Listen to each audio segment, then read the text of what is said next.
Hello everybody, my name is Mr. Davis and I teach history in the senior school. But perhaps even more than history, what I like best is stories.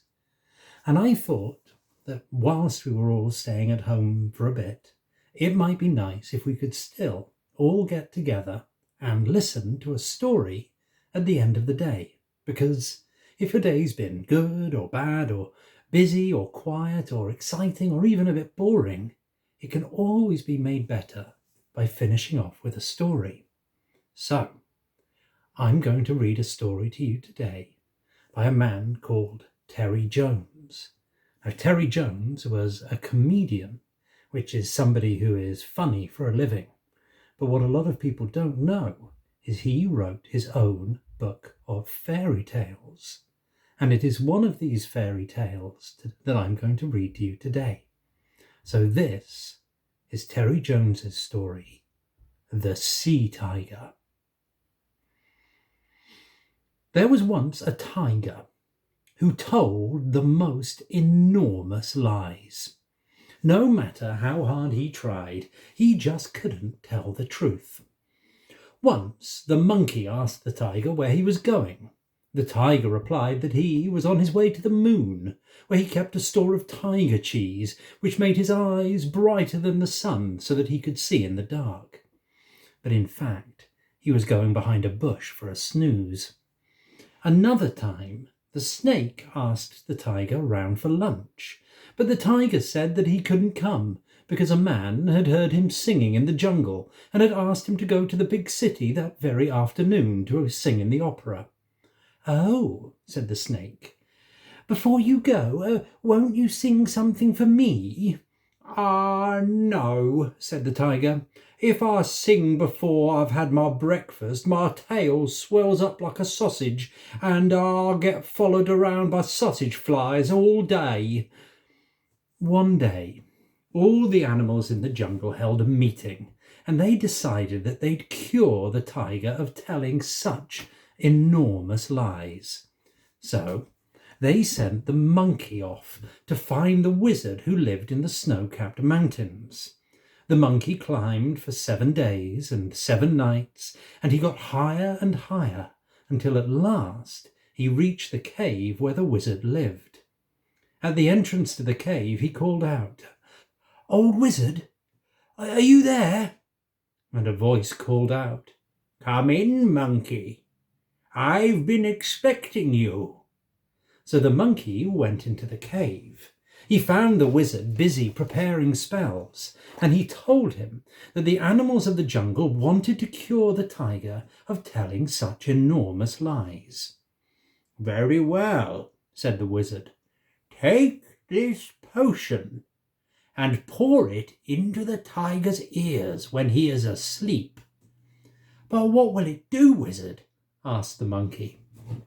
The wizard smiled and said, "Rest assured, once you've given him the potion, everything the tiger says will be true all right." So the monkey took the potion and went back to the jungle, where he told the other animals what they had to do. That day, when the tiger was having his usual nap behind the bush, all the other animals gathered round in a circle, and the monkey crept up very cautiously to the tiger and carefully poured a little of the potion into first one of the tiger's ears and then into the other. Then he ran back to the other animals, and they all called out, "Tiger, tiger, wake up, tiger!" After a while, the tiger opened one eye, and then the other. He was a bit surprised to find all the other animals of the jungle standing around him in a circle. "Have you been asleep?" asked the lion. No," said the tiger. I was just lying here, planning my next expedition to the bottom of the ocean." When they heard this, all the other animals shook their heads and said, "The wizard's potion hasn't worked. Tiger's still telling as whopping lies as ever." But just then, the tiger found himself leaping to his feet and bounding across the jungle. "But it's true!" he cried, to his own surprise. "What are you doing, tiger?" they asked. "Oh, I'm gonna fly there," he called. And sure enough, he spread out his legs and soared up high above the trees and across the top of the jungle. Now, if there's one thing tigers don't like, it's heights.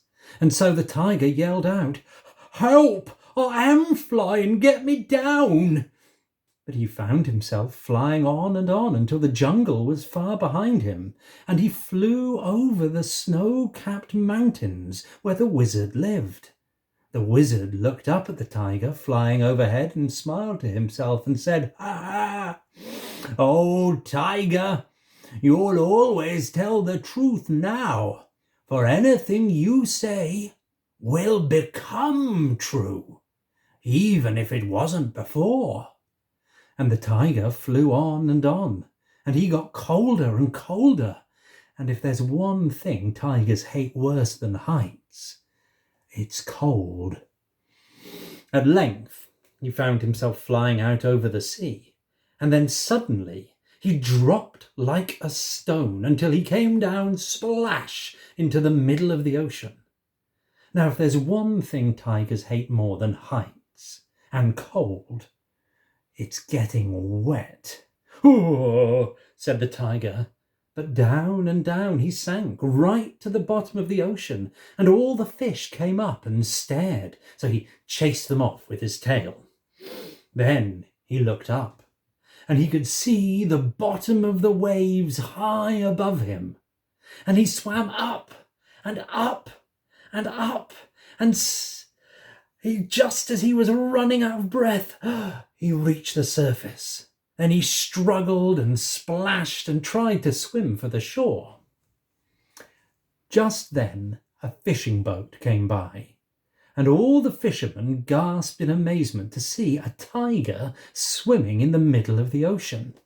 Then one of them laughed and pointed at the tiger and said, "Oh, look, a sea tiger!" And they all laughed and pointed at the tiger. And if there's one thing tigers hate worse than heights and cold and getting wet, it's being laughed at. The poor tiger paddled away as fast as he could, but it was a long way to the shore, and eventually the fishermen threw one of their nets over him and hauled him onto the boat. "Ho, they laughed. "Now we can make a fortune by getting this tiger to perform tricks in the circus." Now this made the tiger really angry, because if there's one thing that tigers hate more than heights and cold and getting wet and being laughed at, it's performing tricks in the circus. So as soon as they landed, he tore up the net and leapt out of the boat and ran home to the forest as fast as his legs could carry him. And he never told any lies ever again. I hope you enjoyed that. We will have another story on Wednesday and then another one on Friday. So I hope you can join me then. I'll see you soon, guys. Bye-bye.